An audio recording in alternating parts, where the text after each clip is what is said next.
bar and the spokes of their wheel to trip them up, to your point. And I think it's important. Democrats, we tend to be a little more judgmental than we should be.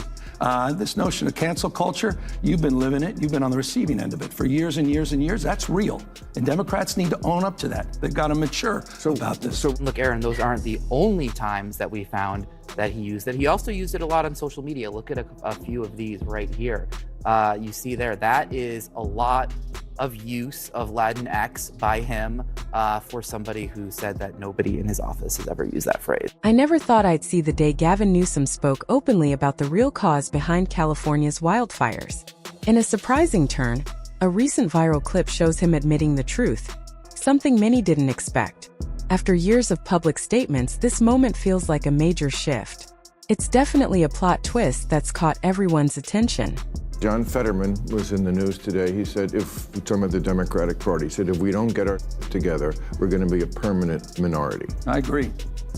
And I see you're doing something about it. I applaud it. I think it's great. You've got this podcast. You're talking to people. You know, it's amazing to me that even that is controversial to some people. They call it platforming. If you talk to someone you don't agree with. Yeah. I feel like this country is divided into owners and healers. People who think you can own the other side. Even Bill Maher looked stunned, like he'd just seen a UFO, when Gavin Newsom casually dropped a rare moment of honesty. You could almost see Maher's brain short-circuit when Newsom muttered two unexpected words. I agree.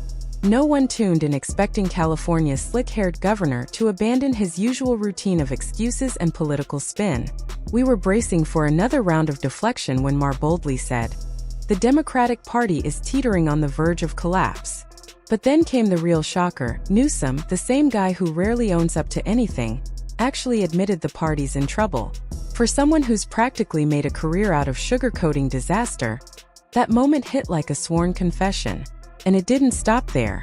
He wasn't dodging, scolding, or lecturing. He was agreeing. Genuinely. When the king of denial starts nodding along instead of spinning, it's not just a political shift. It's a sign. The cracks in the party's polished image aren't just visible anymore. They're spreading fast, and everyone's finally noticing. Gavin Newsom owned DeSantis. Yeah. DeSantis destroyed Gavin Newsom. Yeah. Or people who want to talk and heal. And I feel like the next president's going to be, at least if it comes from this party, the Democratic Party, someone who wants to talk and heal. And I feel like we're doing that. Let's be real. Gavin Newsom's shiny new podcast isn't about healing or honest conversation. This isn't group therapy, it's politics. What we're really watching is a carefully staged audition for the role he's been eyeing for years, President 2028 edition. He knows the California brand he's tied to is badly damaged. Rising homelessness, businesses fleeing, wildfires, blackouts. The record isn't great, and he knows it. So now we're getting the rebrand.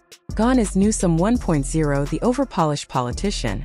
Enter Newsom 2.0, the Democratic healer, the calm voice of unity. But let's not kid ourselves.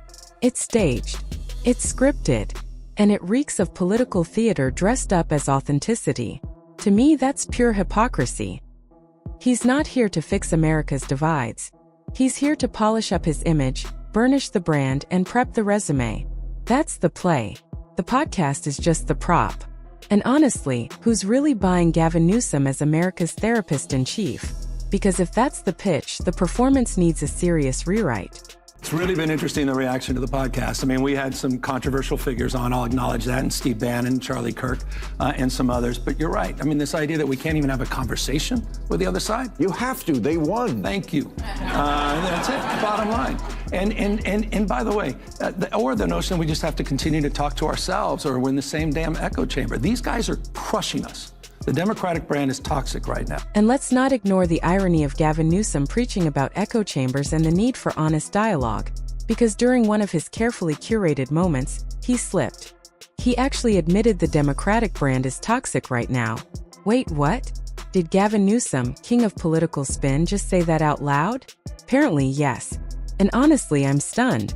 That came straight from the perfectly styled mouth of the guy who helped steer the party into this mess. The comedy writes itself. The Democratic Party didn't suddenly become unappealing by accident.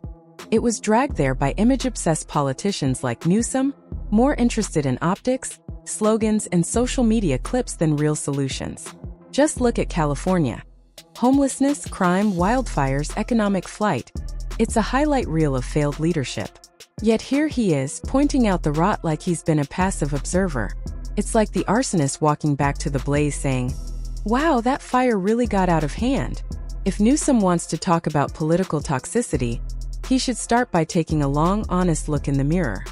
We had a high water mark 2 weeks ago, and that was a CNN poll at 29% favorability. It's dropped in the NBC poll down to 27%. It's one thing to make noise, but you also have to make sense. And I think with this podcast and having the opportunity to dialogue with people I disagree with, it's an opportunity to try to find common ground and not take cheap shots. I'm not looking to put a spoke in the wheel of their, or at least a crowbar in the spokes of their wheel to trip them up, to your point.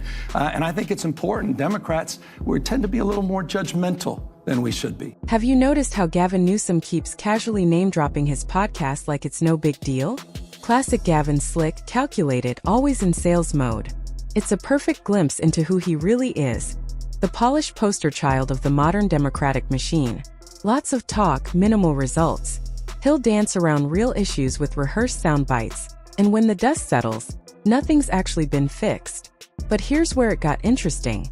Did anyone catch that subtle jab he slipped in? It felt like a not-so-subtle swipe at Kamala Harris. And let's be honest, if there's one Democrat who's mastered the art of saying absolutely nothing with 1,000 words, it's Kamala. Her speeches are like verbal salad, layered, long, and ultimately empty. So was Gavin throwing shade on purpose? Or did a little truth slip past his PR filter? Either way, it exposed something deeper. The cracks in the carefully curated image. The Democratic golden children aren't just shining anymore. They're starting to turn on each other. This notion of cancel culture, you've been living it. You've been on the receiving end of it for years and years and years. That's real. And Democrats need to own up to that. They've got to mature about that. If Gavin Newsom has suddenly caught the accountability bug, he should start by owning the mess he's overseen in California.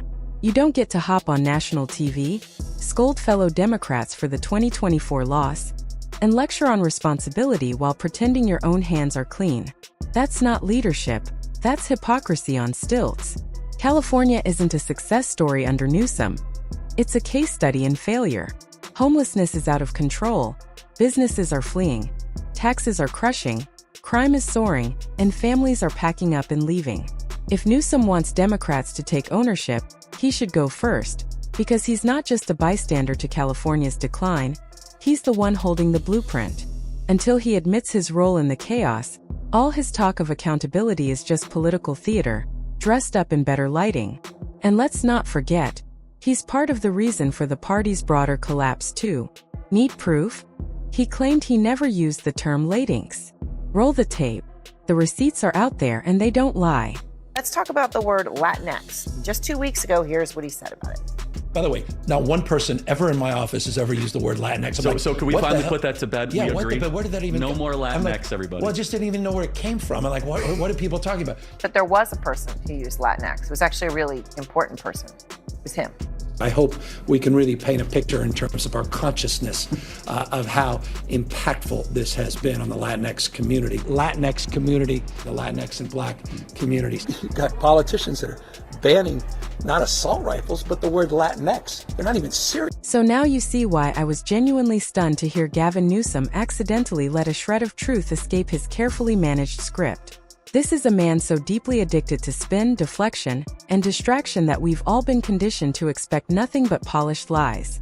Even when the facts are plain and the cameras are rolling. That's the Newsom playbook in a nutshell. Deny the obvious, dodge responsibility, distract with style. Meanwhile, Californians are stuck living in the aftermath. Homelessness exploding, businesses closing their doors, crime surging, and families fleeing the state in droves. Yet Newsom still grins for the cameras like he's running Disneyland.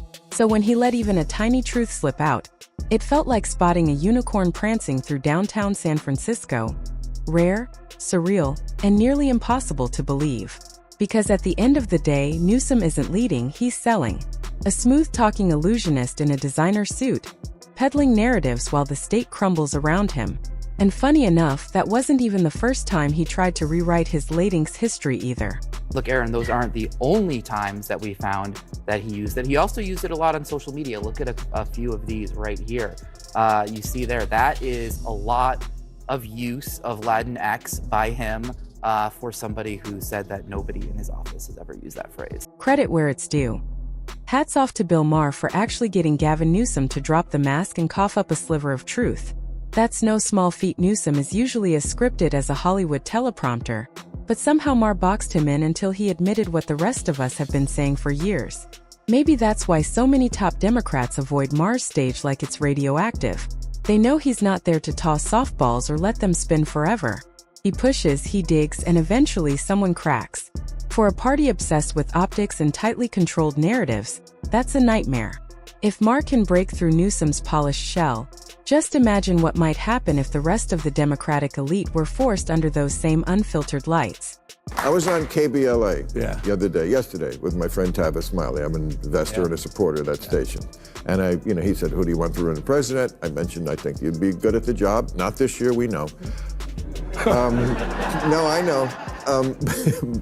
But he said, I don't think he could win. I don't think he could win. He's too progressive coming from this state and what he's done in this state to win in any southern state, any red state. Even with Gavin Newsom's sudden attempt at truth-telling, it's hard to see him making a serious run for the presidency.